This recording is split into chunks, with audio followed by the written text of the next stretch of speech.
Olá pessoal do 8º ano, nesse vídeo vamos continuar o estudo sobre a previsão do tempo. Como vimos na aula anterior, existem várias variáveis que são utilizadas pelos meteorologistas para medir as condições do tempo. No vídeo de hoje vamos estudar 3 dessas variáveis, que é a temperatura, as nuvens e a umidade relativa do ar. A primeira variável que vamos ver é a temperatura.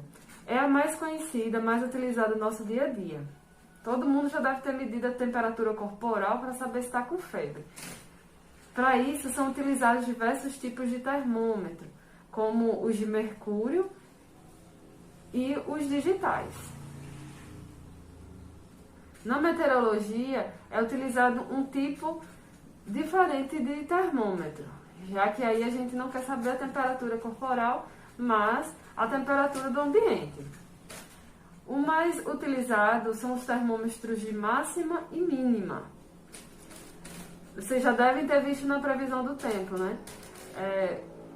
A garota do tempo informando a temperatura máxima e mínima naquele dia, já que a temperatura do ambiente varia bastante ao longo do dia. Então, esse tipo de termômetro, ele mede a variação dessa temperatura ao longo do dia. Veja na figura que é como se tivessem 2 termômetros. Um fica responsável por medir a temperatura mínima ao longo do dia e outro fica responsável por medir a temperatura máxima ao longo do dia. A medida de temperatura é muito importante para a gente poder se planejar, saber se precisa vestir um casaco ou uma roupa mais leve. É importante lembrar que a temperatura sofre alterações com a altitude. Você já deve ter notado que se você sai de Pacifica para a Serra de São Bento, você vai notar que vai ficar mais frio, porque Serra de São Bento está a uma altitude maior do que Pacifica. Você deve lembrar que a altitude é a medida de distância entre o nível do mar e um ponto específico do planeta. A cada 170 ou 200 metros de altitude, a temperatura vai caindo cerca de 1 grau. Outra variável importante é a umidade relativa do ar. É um número muito utilizado para medir as condições do ar para a saúde pública, já que umidade muito baixas interferem no sistema respiratório, causando diversos tipos de problemas de saúde para a população.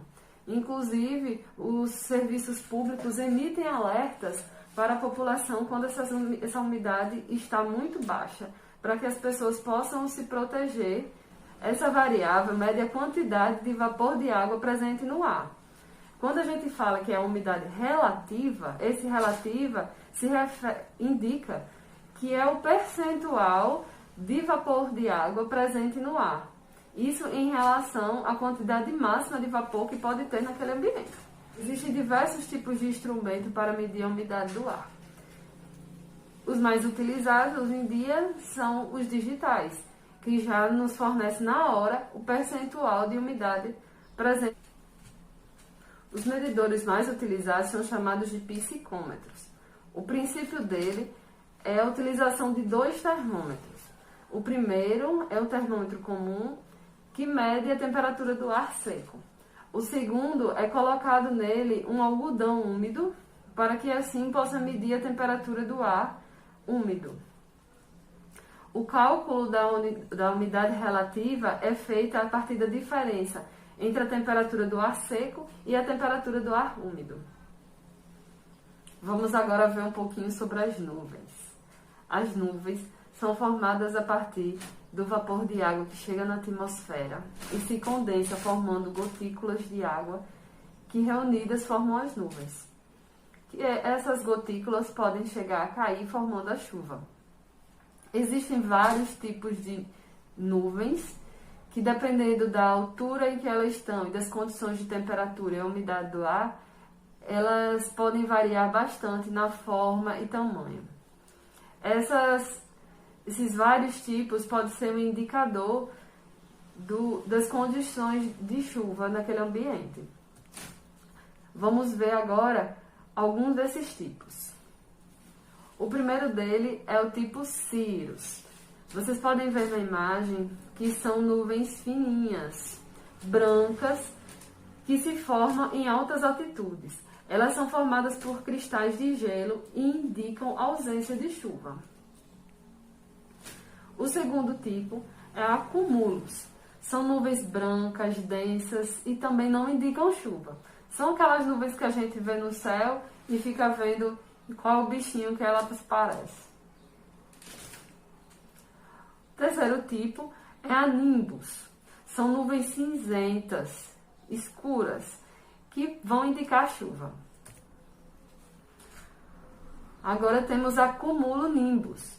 Essa, como você pode ver, são nuvens bastante altas, bastante densas e escuras. Elas podem indicar, inclusive, tempestades. A estratos é o nosso último tipo que vamos ver hoje. São nuvens cinzentas, formadas por várias camadas. Ela cobre extensões grandes do céu e tornando o tempo nublado. Pode indicar a presença de chuva. Pessoal, por hoje é só. Eu vou enviar junto com o vídeo uma atividade de vocês da semana. Dediquem-se, bons estudos. Até mais.